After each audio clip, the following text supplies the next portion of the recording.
2 aylıq fasilədən sonra şadlıq saraylarında toyların keçirilməsi üçün növbələr yaranıb.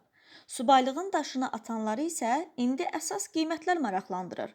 Lakin qiymətlər heç də ürəkaçan deyil. Süni qiymət artımı ilə bağlı məsələyə ilahiyyatçı Tural İrfan öz mövqeyini bildirib. Təqdim edirik. Öncə onu bildirmək lazımdır ki, ümumiyyətlə ölkəmizdə toylarla bağlı müəyyən problemlər var. İsrafçılıq, həddindən artıq dəbdəbə, şan-şöhrət meyilləri insanların toy adət-ənənəsinə də xələl gətirməkdədir. Bahalı menyular, bahalı şadlıq evləri seçmək, bahalı müğənnilər gətirmək və sanki toy etmək böyük bir beynəlxalq konfrans keçirmək kimi bir çətin bir prosesə çevrilibdir və bu ailələrin üstünə böyük yük qoyur, sosial problemlər yaranır, kredit, borclar, israfçılıq həddindən artıq baş verir. Bu bizim milli toy adət-ənənələrimizə də təəssüf ki, müxalifdir və bizim bu müasirliyimizə də uyğun deyil. Yəni müasirləşmək, nəyisə mübaliğə etmək, hədağadan çıxartmaq, dəbdəbəli etmək, israfa yol vermək demək deyil. Əslində müasirləşmək bu kimi məsələləri yığcamlaşdırmaq və israfa yol verməməkdir. Daha çox orada insanların mənəvi yöndən bəhrələnməsinə yol açmaqdan ancaq təəssüf ki, bizdə maddiyyata daha çox üstünlük verilir və şan-şöhrətə çox üstünlük verilir. Bax, bu baxımdan da toy etmək belə bir çətin vəziyyətə gətirib çıxardır. Təbii ki, ölkəmizdə deyək ki, Məhərrəm ayının da ərəfəsində toy etməyin uyğun olmadığı inancında olan insanlar var və buna da riayət edənlər deyək ki, həmin vaxtlarda toy etmirlər. Və bu bir qədər də uzadılıbdır, yəni təxminən 2 aya yaxın olan bir müddətdə bu toyların olmaması deyək ki, toy etmək istəyənlərin, namizədlərin üst-üstə yığılıb bu 2 ay gözləməsi ilə nəticələnir ki, dərhal da sonra birdən bu toylarla bağlı artıq şadlıq saraylarında və başqa məsələlərdə deyək ki, sıxlıq yaranır, əlavə deyək ki, yük artmış olur.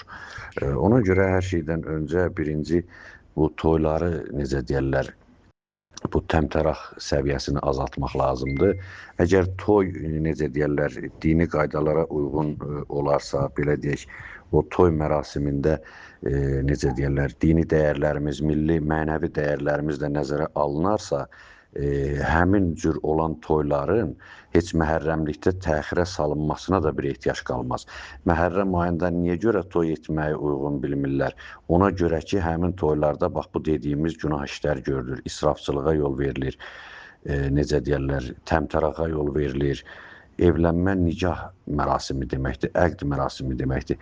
Artıq bu bir müsəlman adətindən çıxıb bir necə deyirlər, başqa bir necə deyirlər, ziyafət məclisinə çevrilir və yaxud da burada bu israfları da bura əlavə etsək, bu bir günah əmələ gətirib çıxardır.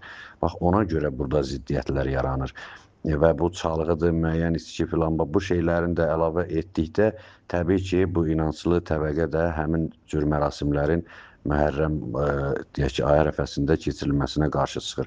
Bax, mən hesab edirəm ki, ümumiyyətlə bu cür israfçılıqlar aradan götürülsə, bu dinə müxalif, milli mənəvi dəyərlərimizə və adətlərimizə müxalif olan ənənələr toy məclislərində nəzərə alınsa, belə bir qütbləşmə yaranmaz. Burada sanki dini camiyə ilə bu dünyəvi camiyə bir fərqli qütbdə dayanmış kimi görsənir ki, bir təbəqə gözləyir ki, o biri təbəqənin, deyək ki, inanclı təbəqənin müəyyən bir mövsümü gəlib keçsin, Məhərrəm ayı, ondan sonra artıq bunlar toy etməyə başlasınlar. Bu ziddiyyət doğru deyil, yəni bu cür olmamalıdır. Sosial ayrıseçkilik yaranır, cəmiyyətdə sinifləşmə, təbəqələşmə yaranır, qütbləşmə yaranır.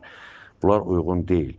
Və bir tərəfdə, deyək ki, o inanclı tərəfdə belə şeylərə görə bir qədər də mühafizəkarlaşır, bir qədər də, deyək ki, aqressivləşir müəyyən vaxtlarda. Bax, buna görə bu ara məsafəsini çox uzatmaq olmaz, bu düzgün deyil.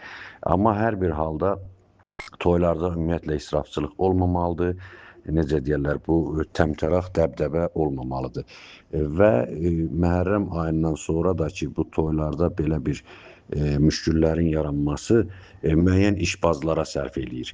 Yəni həmin adamlar da hazırlıqlı olurlar müəyyən vaxtda ki, Məhərrəm ayı çıxandan sonra bir növü biraz da kobud çıxsa istismar etməyə, yəni o toy etmək istəyənləri istismar etməyə. Çünki bilirik ki, müğənnilər də baha qiymətlərə toylara gedirlər və yemək menyuları həddindən artıq bahalı. Şübhəsiz ki, burada işbazlarla yanaşı o müraciət edən insanların da nöqsanı çoxdur ki, heç kimi məcbur etmirlər ki, həmin bahalı restoranlarda gedib toy etmiş olsunlar. Yəni bizim toy ənənələrimiz bir qədər çox təhrif olunur, hədəqadan çıxır. Tək dini yox, ümumiyyətlə milli qayda qanunlardan da, adət-ənənələrdən də kənara çıxmış olur. O baxımdan mən hesab edirəm ki, burada bir qədər bizim o milli dəyərlərimizi yaşatmaq lazımdır. Əgər elə olsa, elə bilirəm ki, bu məsələlərdə də heç bir anlaşmazlıq yaranmaz və necə deyirlər, uyğun olar. Çünki görürsünüzmü, bu cür toyların qarşılığında artıq bu dini toy adlanan dərviş toy da deyirlər, dini toy da deyirlər, belə bir toy ayinləri də meydana çıxmış olur ki, orada artıq insanlar tamamilə başqa üsulda toy keçirməli olurlar. Bax, bu baxımdan demək, onda belə çıxır ki, Azərbaycanda bizdə fərqli toy, necə deyirlər, formalarımı ortaya çıxır, toy qaydalarımı, ayinlərimi meydana gəlir. Bax, bu özü də adətlərimizin təhrif olunması deməkdir. Yəni, bir ölkədə 5 cür toy növü olsun, yəni fərqli. Eyni millət, eyni xalq, eyni vətəndaşlar fərqli.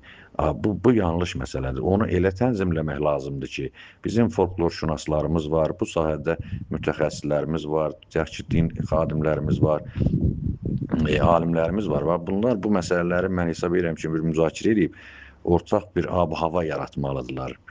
Necə deyirlər, elə bir mənzərə meydana gəlməlidir ki, bu qütbləşmələr yaranmasın. Sanki insanlar siniflərə, təbəqələrə bölünmüş olmasınlar ki, tutaq ki, dini camiənin öz toyu var, öz toy ayinləri var.